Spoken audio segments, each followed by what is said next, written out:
Jio hello friends. UPSC journey చాలా మంది తక్కువ అంచనా వేసే టైం ఏంటి అంటే ఈ జూన్ టు డిసెంబర్ టైం. కానీ నిజం చెప్పాలంటే రేపొద్దున్న టాపర్స్ లిస్ట్ లో ఉండాలన్నా మీ ఉండే వాళ్ళని డిసైడ్ చేసేది కూడా సరిగ్గా ఈ 7 months ఆఫ్ హార్డ్ వర్క్ మాత్రమే. సో చాలా మంది ఈ టైంలో మొమెంటం కోల్పోతారు, అంటే ఫ్లో మిస్ అవుతూ ఉంటారు అన్నమాట. కానీ ఎవరైతే ఈ టైంని సీరియస్ గా యుటిలైజ్ చేసుకుంటారో వాళ్ళే సక్సెస్ అవుతారు. ఈ ఫేజ్ ని మీరు ఎలా ప్లాన్ చేసుకోవాలో కొన్ని ఇంపార్టెంట్ స్టెప్స్ నా మెంటర్స్ నాకు ఏదైతే స్టెప్స్ సజెస్ట్ చేశారో ఆ స్టెప్స్ నేను ఇక్కడ ఇస్తున్నాను. So find out what is important phase for you. Okay, June నుండి డిసెంబర్ వరకు ఉండే టైం చాలా సీరియస్ అంటే స్ట్రాటజిక్ ప్రిపరేషన్ కోసం యూటిలైజ్ చేసుకోవాలి. సో మీ బేసిక్స్ అంటే ఎన్సీఆర్టీ అండ్ ఫౌండేషన్ బుక్స్ ఒక స్టాండర్డ్ వరకు వచ్చాయి అన్న నమ్మకం మీకు వచ్చి ఉంటే, ఇక ఆలస్యం చేయకుండా you should start your mains level of preparation. Okay, so complete గా మెయిన్స్ పైన ఫోకస్ చేయాలి.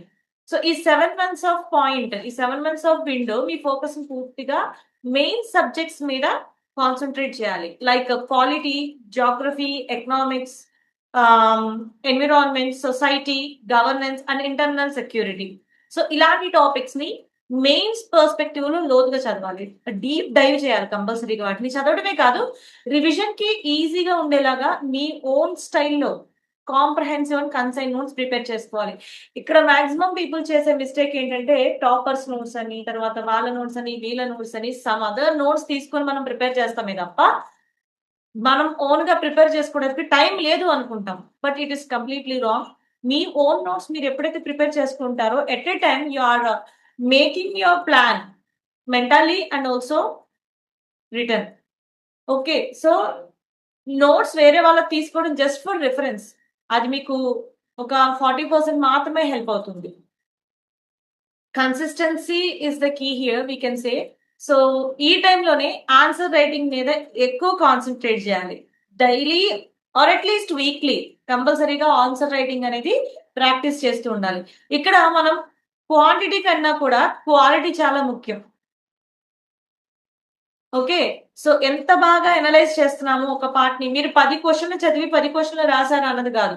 మీరు 2-3 క్వశ్చన్స్ చదివినా కూడా what you are analysing from that particular question is very important. So మీరు ఎంత బాగా అనలైజ్ చేస్తున్నారు, ఎంత బాగా ఆన్సర్ కంటెంట్ అవుట్పుట్ ఇస్తున్నారు అనేది ఇక్కడ చాలా ఇంపార్టెంట్. ఓకే, సో ఖచ్చితంగా పేపర్ రివిజన్ సైకిల్స్ అనేవి ప్లాన్ చేసుకోవాలి.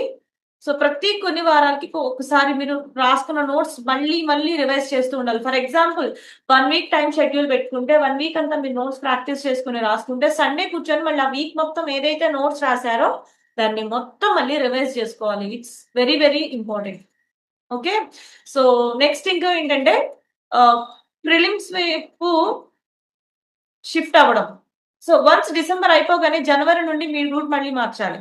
అప్పటి నుండి కంప్లీట్ ప్రిలిమ్స్ మోడ్ కి షిఫ్ట్ అయిపోవాలి. ఓకే, ఈ స్ట్రక్చర్డ్ ప్లాన్ వల్ల అడ్వాంటేజ్ ఏంటంటే అప్పటికే మీరు మెయిన్స్ ప్రిపరేషన్ సాలిడ్ గా అయిపోతుంది కాబట్టి జనవరి నుండి ఎలాంటి టెన్షన్ లేకుండా కేవలం ప్రిలిమ్స్ రివిజన్ అండ్ మాక్ టెస్ట్ల పైన మాత్రమే మీరు ఫోకస్ చేయొచ్చు. ఓకే, సో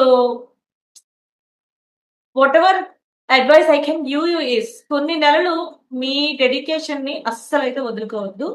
ఈ ఫేజ్ ని ఎవరైతే కంప్లీట్ గా ఫుల్ఫిల్ చేస్తారే వాళ్ళు మాత్రమే రేపు ర్యాంక్ కొడతారు.